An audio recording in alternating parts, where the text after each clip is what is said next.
Good morning and welcome to SimWorld today on this holiday Monday. Happy Martin Luther King Jr. holiday to you and everyone tuning in. I am Marsh, joined by a recovering Rick Blaze in Texas. Good morning, Rick. How are you? It's been a somber morning march on MLK Day. The fix was in, but at least when I woke up this morning, I was not Mark Andrews. Let's get to that. The Texans fall. We could start there. Kansas City takes them down 23-14 despite being outgained, out first down, out pretty much everything except for penalties. The Texans fall 23-14 and the Kansas City Chiefs are moving on to their 7th straight AFC Championship game. Your thoughts, your takeaways, Rick? Man, this is by far the most scripted game I've ever seen in my life. I'm a big NFL fan.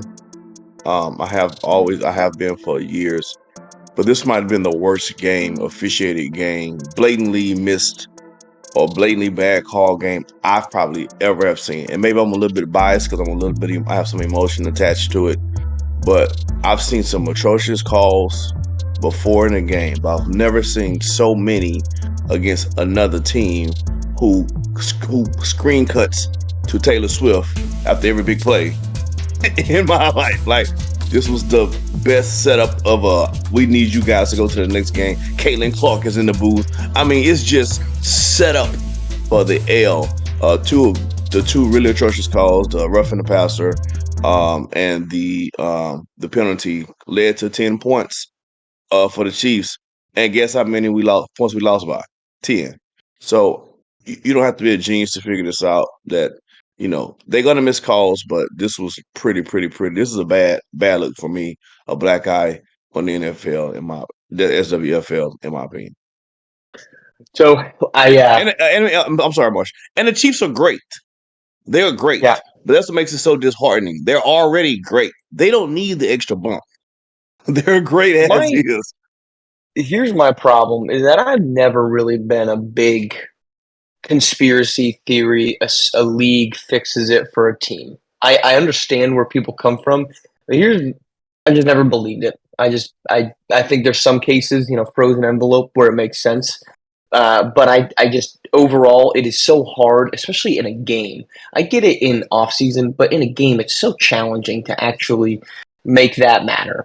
But so I start with that the SWFL and the referees aren't doing a good job of convincing folks otherwise because there are some questionable calls that seem to only revolve around the Chiefs. For example, the roughing the passer where he just gets hit here. Like if we can't hit guys in the head, then we got to be calling we got to call unnecessary roughness on every single play.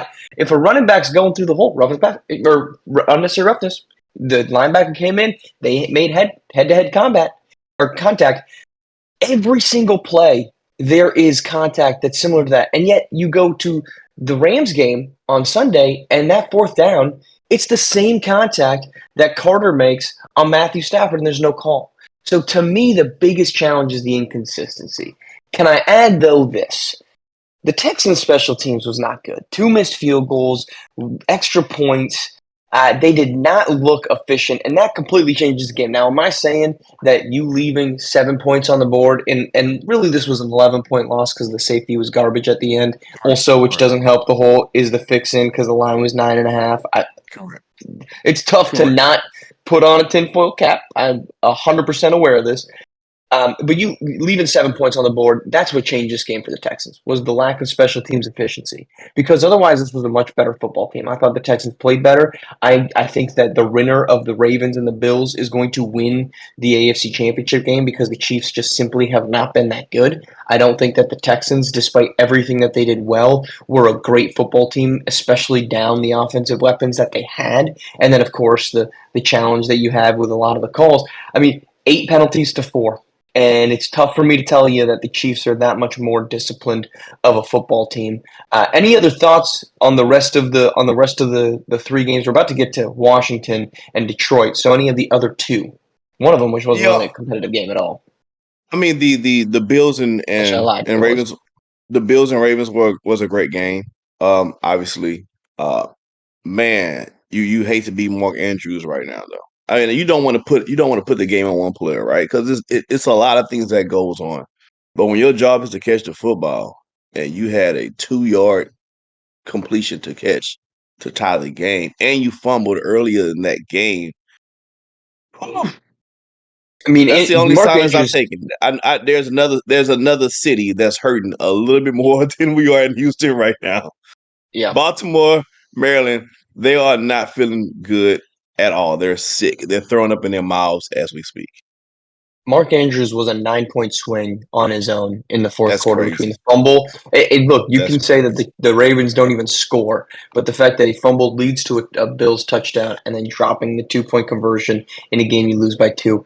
The Bills, I thought the Ravens were the better football team in the second Yes. half. The Bills were a good football team throughout that game. Bills won the first half, Ravens won the second half, and it comes down to one play.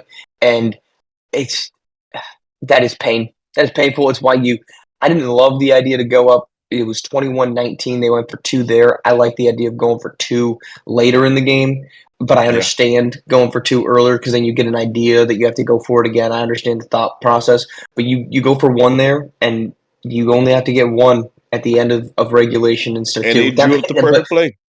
But the problem is that's the excuse when it was dropped. It's not like you didn't even get down to score or you needed a touchdown instead of a field goal to tie kind of thing. Like I'm saying you could have done this, could have done that. That's the type of finger point you're doing. But all the finger point needs to go back to Mark Andrews. All right, let's go to Yeah. Washington, Detroit. And this was the game I meant to say was not entertaining because Sundays both games were absolutely fantastically entertaining. Um, Also, side note, love that we're playing in the snow. Remove domes from SWFL. You can't have a dome anymore if you're in the north. You got to be outdoors because outdoor football is the best, especially in January when it's snowy. When you have to have computer generated yard markers so we know where they are on a football field. It is awesome. Both of those games are fantastic. But let's go to the Commanders and the Lions, which the Commanders pulled the upset, 45-31, a offensive domination by the Washington Commanders. Is this the greatest rookie season of all time, Rick? Look, I saw that question and I had to run some numbers. When I think about rookie quarterbacks, guys like Russ comes to mind, Cam, CJ Stroud last season, RG3, Hebert, Herbert, his first year. Keeper. They all had great rookie years. Now, if you want to talk about winning, who did the most winning, being Roethlisberger, Purdy with those teams, but they was more carried by their defense and everything else. As far as a single quarterback winning on the road, divisional game against number one seed, and the team is literally on his back, Jaden Daniels hands down, and it's not even close. You think about everything that encompasses his rookie year statistically, and what he's been able to do so far in the playoffs his rookie year on the road against a highly favored number one seed Lions team. It's not even close. This is his team. He's putting up the points. He's put in position to win. Jaden Daniels by far has had the best rookie quarterback year I've ever seen in the SWFL. I don't know about when he was wearing leather helmets. I'm not even going to count that. But in the modern day SWFL, Jaden Daniels, and it's not close. Look, I said earlier in the season that I did not think that Jaden Daniel that everything Washington was doing was great, but rookie quarterbacks just aren't. They don't win in the postseason. And guess what, folks? I was dead wrong because Jaden Daniels has shown up with a type of poise that is unmatched by rookies. And here's why I think the reason is because Jaden Daniels is 24 years old. He's older than CJ Stroud. He's 2 years younger than Justin Herbert. Him and Bo Nix, both rookie quarterbacks at 24 years of age. And I think there's this catch-22 with you spend more time in college. Is that because you weren't good enough to go out to the SWFL? Or what I think is the case with the two rookie quarterbacks that led their team to the postseason this year, and in the case of the Commanders, within one game of a team they've beaten before on the road from going to their first Super Bowl since 1991, is that there is a poise amongst Jaden Daniels and Bo Nix. I know they lost that game, and the talent level is obviously on Jaden Daniels, so don't get this they're on the same level argument. It's not.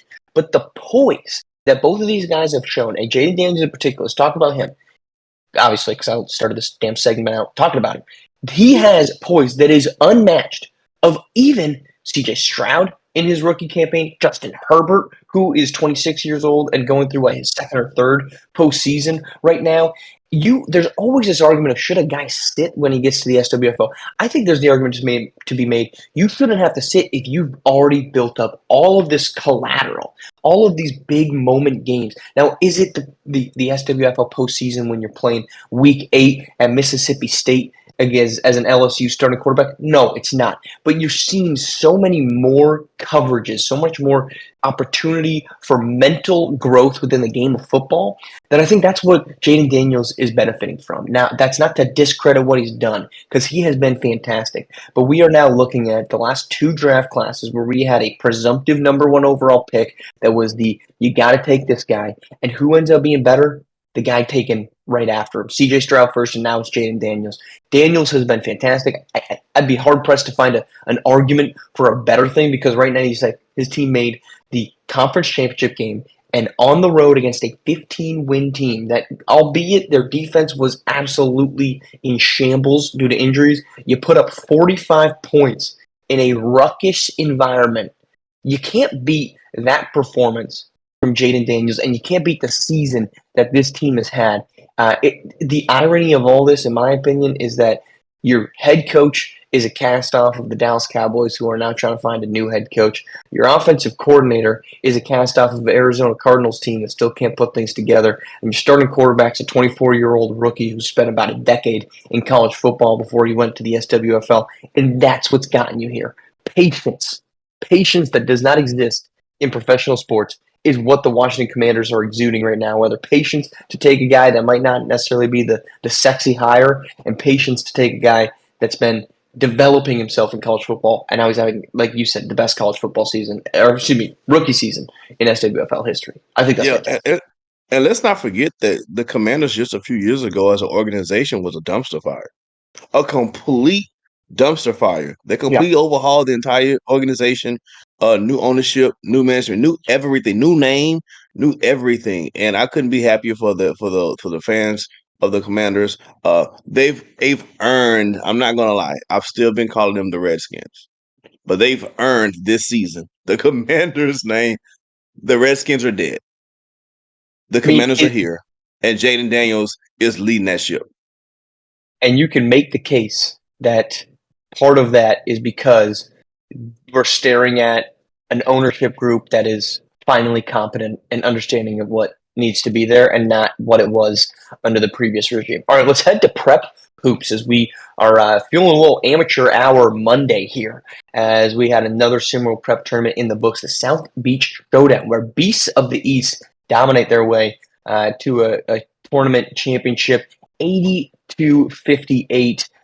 Really not a competitive championship game there for Beasts of the East and future Syracuse Orange head coach Hassan Drayton.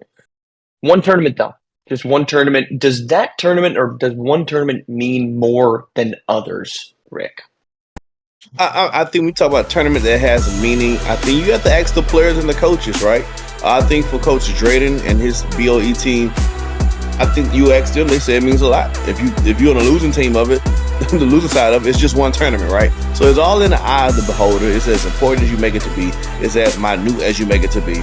But a very strong performance by BOE this weekend, and a very strong performance by this coach who's currently building his resume because he has some recruiting to do at the next level. So I think this is a good showing by the team and a great showing by the coach saying, hey, let's not forget, guys, I know I got hired for another position, but I'm still the man here in high school prep basketball. And I'm showing not only my future employers what I'm doing, but also showing my recruits that I'm going to be actively pursuing to bring to Syracuse. Hey, we still about winning over here. So great job for BOE. I think this one means a little bit more just because of all the back end that I just put on it. But in the reality, one tournament is one tournament. But in this case, I think it's a little bit more if you coach straight, right? One tournament's a heck of a lot in both directions because it is a jumping point for a season, whether that's whatever level you're playing at.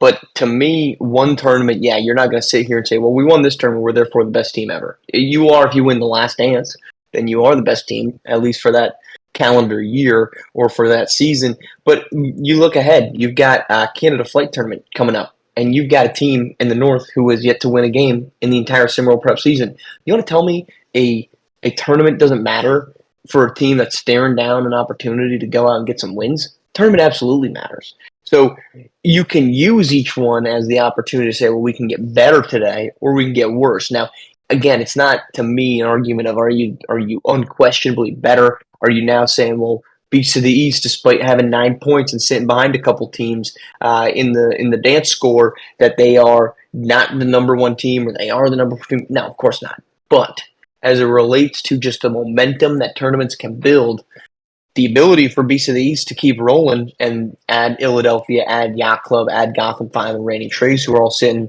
at or near the top of the ledger, you've got 5 teams that take each tournament pretty seriously that they're in.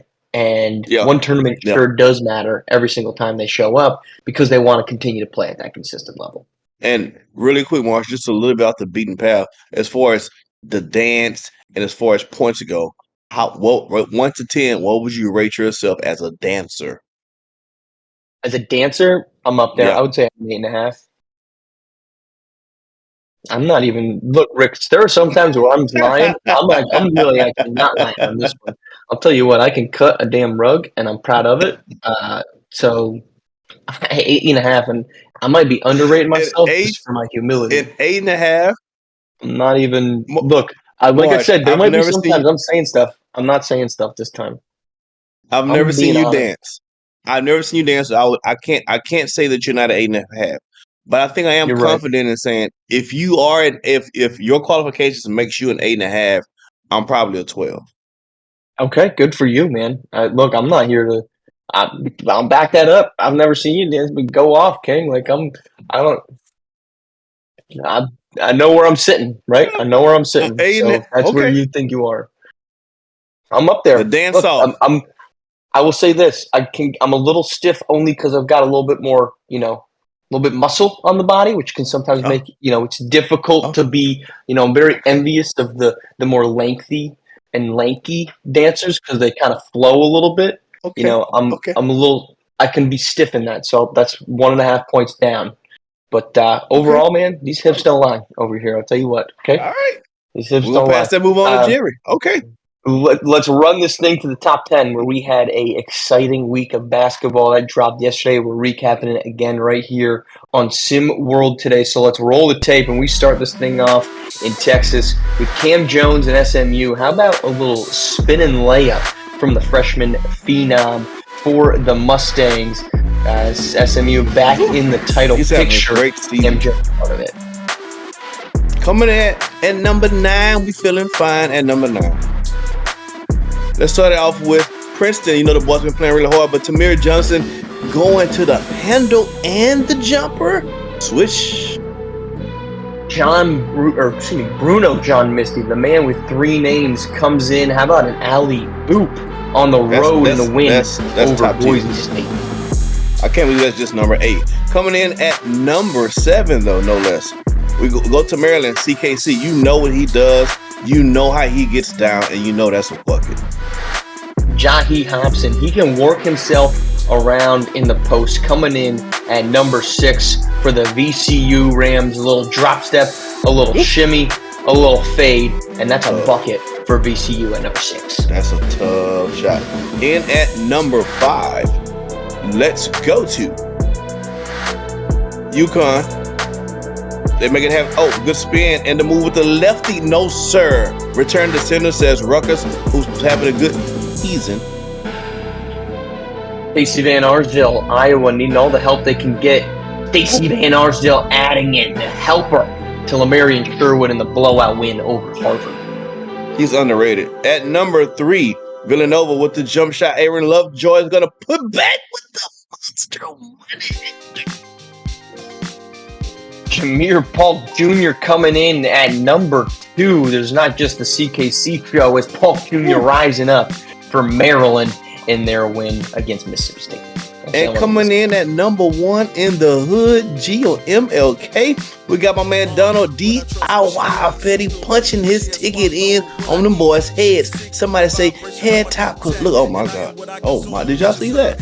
Oh my Lanta. Beautiful by DIY. Those are our top 10 plays. We've got more opportunity for more of them. We have a SimWorld TV matinee today at noon in New Mexico, in Michigan State, in Michigan Lansing.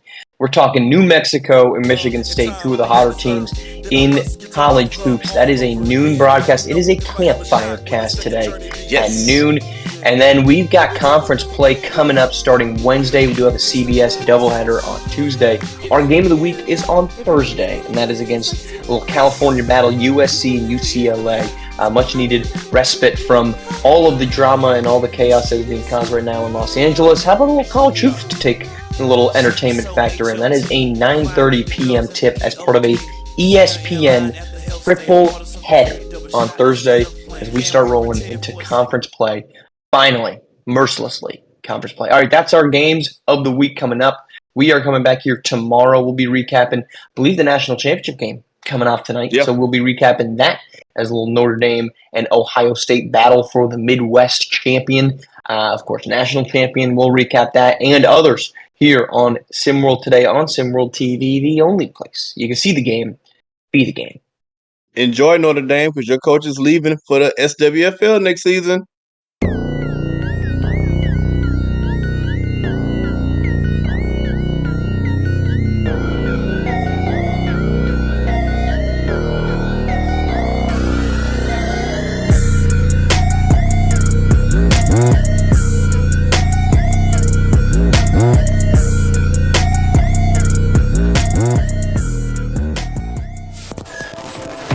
This has been a presentation of SimWorld Sports.